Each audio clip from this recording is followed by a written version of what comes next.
Mas aqui, esse cara está de fato questionando o fato de chamar Deus de pai. E não é no sentido porque a pessoa teve um pai ruim. Aqui, ele está questionando no sentido ideológico.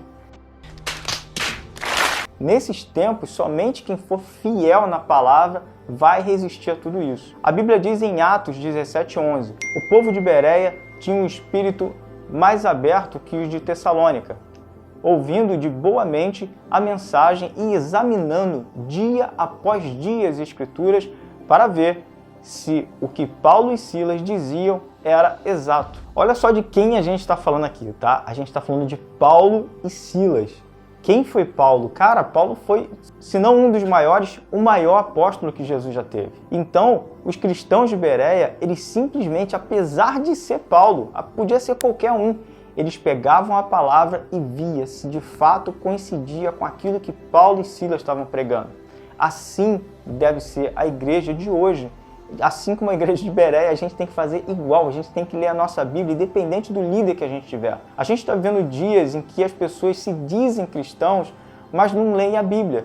Não tem igreja e ainda se julgam de fato cristãos. E aí querem falar justamente o contrário dos cristãos que leem Bíblia. O tempo em que o não cristão está falando para o cristão como a gente deve fazer as coisas. Nesses tempos, mais do que nunca, precisamos nos firmar na palavra da verdade. Mateus 7, de 22 a 23, diz assim: muitos me dirão naquele dia, Senhor, Senhor, não profetizamos nós em teu nome? Em teu nome não expulsamos demônios? E em teu nome não fizemos muitas maravilhas? Então lhes direi abertamente, nunca vos conheci, apartai-vos de mim, vós que praticais a iniquidade. Aqui Jesus é quem está falando. Então precisamos entender que ser cristão não é falar de Cristo, mas viver como Cristo viveu. A gente precisa viver a palavra, a gente precisa viver nesse caminho. E aí você me pergunta, como eu sei quem é de fato cristão? Quem de fato ama Jesus? É muito fácil. Bíblia, João 14, 21 diz assim, aquele que tem os meus mandamentos e os guarda, esse é o que me ama. E aquele que me ama será amado por meu Pai. E eu também o amarei e me manifestarei a ele. Então, quando a gente lê a palavra, quando a gente entende a palavra, vê como as coisas mudam. Como identificar um cristão nesse tempo? Tá vendo aí? Esse é o perfil do cristão.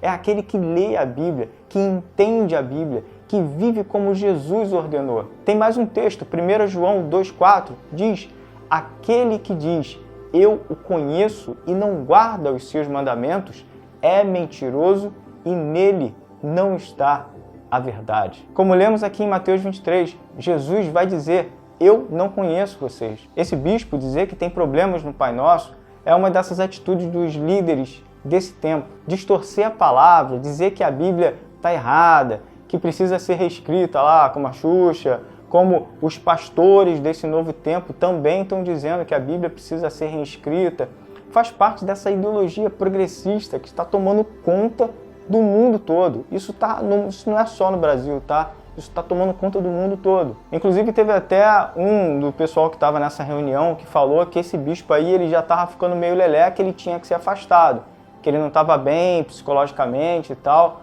Mas eu creio que não seja algo patológico, e sim ideológico. Eu não acho que esse cara tá maluco, eu não acho que esse cara surtou. Eu acho que realmente isso é da ideologia que o cara assumiu. São os tempos que se aproximam e evidenciam a volta de Cristo. Isso aí é fato, tá?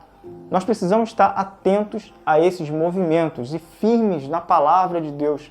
Dominarmos as Escrituras de forma que ela seja a nossa regra de fé e de conduta. Como dizem várias passagens, aquele que perseverar até o fim será salvo. Aquele que perseverar até o fim terá a coroa da vida. Aquele que perseverar até o fim comerá do fruto da árvore da vida. Então, enfim, sentará no trono de meu Pai. Tem várias passagens. Aquele que perseverar até o fim. Enfim, a palavra é aquele que perseverar até o fim. Precisamos estar em Cristo e perseverar até o fim. Vamos orar? Orar para Deus nos ajudar a perseverar, nos dar sabedoria, nos dar discernimento, para a gente não ser enganado pelo monte de gente que está por aí. A gente precisa de Bíblia, a gente precisa entender a Bíblia. Não importa o pastor que você tem, não importa o líder que você tem, por mais bacana que seja, por mais gênio que seja, por mais inteligente, sábio, pode ser quem for. A gente precisa ser como a igreja de Bereia. A gente tem que ter a Bíblia e pautar ali. Se esse cara sair disso que está na Bíblia, esse pastor, esse líder já não me serve. Amém?